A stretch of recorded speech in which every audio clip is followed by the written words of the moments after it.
It's 95 degrees. You've done everything right. Fan running, blinds drawn, a cooling mat pulled fresh from the freezer sitting in the living room, and your dog walks past all of it, crosses the whole house, and drops into the one strip of floor where the sun is punching through the window, belly out, tongue hanging, fully committed. You'd think an animal wrapped in fur, built to shelter in a den, would treat direct sun in a heat wave like a threat. Instead, it looks like a preference. A dog will leave a cool, shaded room and go settle into the hottest square foot in the building. Vets see it every summer, owners film it every summer, and the internet's answer is almost always the same one you've heard. They're soaking up vitamin D. That's wrong. And the real reason says far more about what's going on inside a dog than the vitamin D story ever could. Start with the plumbing, because that's where this stops adding up. A dog's normal body temperature runs around 101.5 degrees, several notches above yours before the day even starts. Dogs don't sweat through their skin the way you do. The only sweat glands they've got sit in their paw pads, and those barely dent the job of cooling a whole body. Their real defense against overheating is panting, evaporating moisture off the tongue and airway to shed heat. It's slow, it's clumsy compared to sweat, and it burns through their water fast.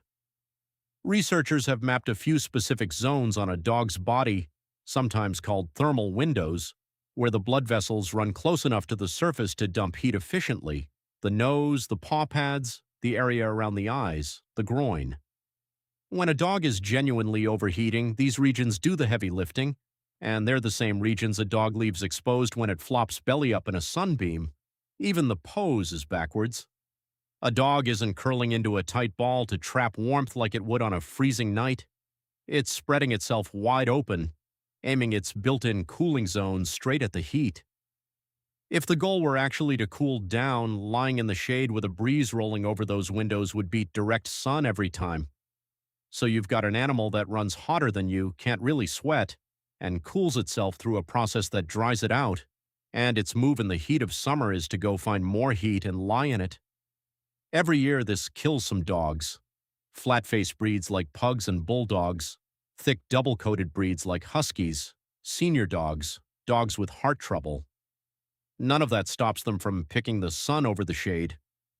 Emergency vets see it constantly, cases where the dog had water, shade, and a cool floor available the whole time and chose the sunniest patch in the yard anyway.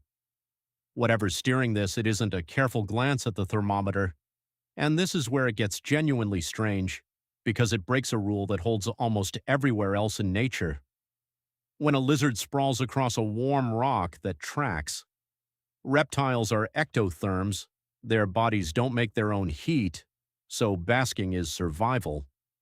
It's the only way to warm up enough to move, hunt, and digest. A dog is the opposite. A dog is an endotherm.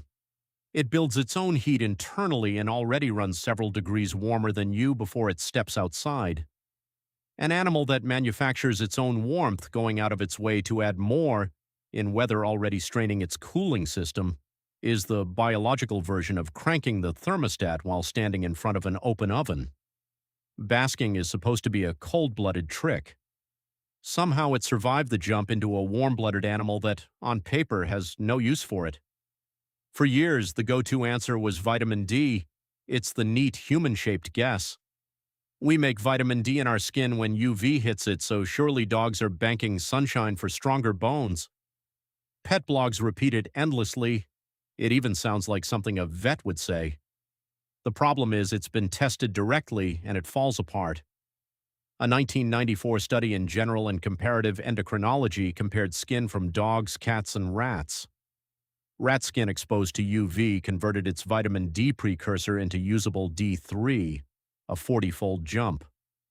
Dog and cat skin, no measurable change at all.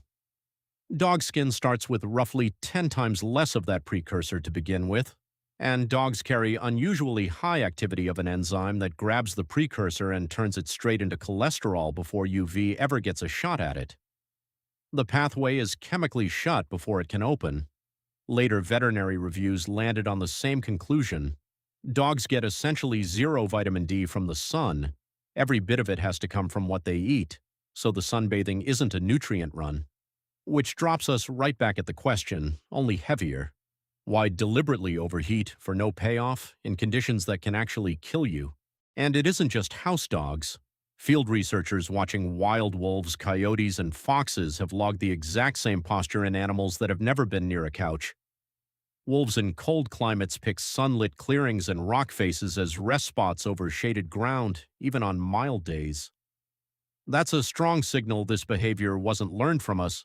It's older than domestication, which is exactly why it shows up in a golden retriever on a driveway with the same intensity it shows up in a wolf on a ridge.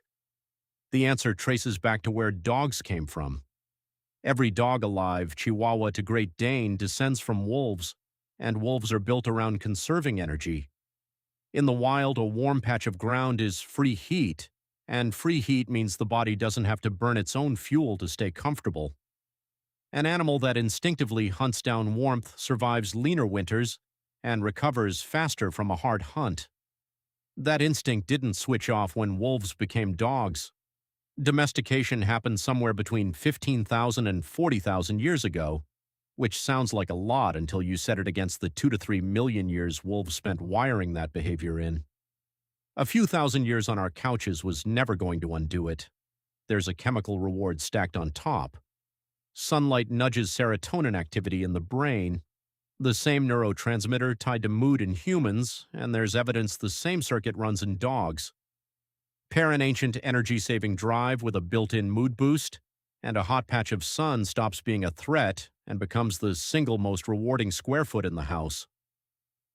Older dogs get one more layer. Warmth pushes blood into stiff joints and sore muscles the way a heating pad works on an aching back. A 10-year-old dog with early arthritis isn't doing thermoregulation math. It's chasing relief. And the fur doesn't shield them the way you'd assume. Dogs with pale skin or thin coats sunburn like people do, and vets have documented skin cancer on the ears, nose, and belly of dogs that spent years in direct sun. The coat evolved for insulation and camouflage, not sunblock. The instinct to seek warmth simply has no off switch. It wasn't built with a thermometer in mind, and it doesn't get overridden just because the conditions turn dangerous. The dog isn't ignoring the risk. As far as its wiring is concerned, there is no risk. None of these systems evolved with any concept of a heat wave. A wolf on a cold hillside gains everything from grabbing available heat. A Labrador on a 95-degree driveway is running that identical ancient program in an environment it was never meant for. Instincts don't update on a timescale that fast. It's still optimizing for scarcity in a world where, for a dog living in your house, a shortage of warmth basically doesn't exist anymore, which is the uncomfortable part. Your dog isn't choosing to sunbathe despite the heat.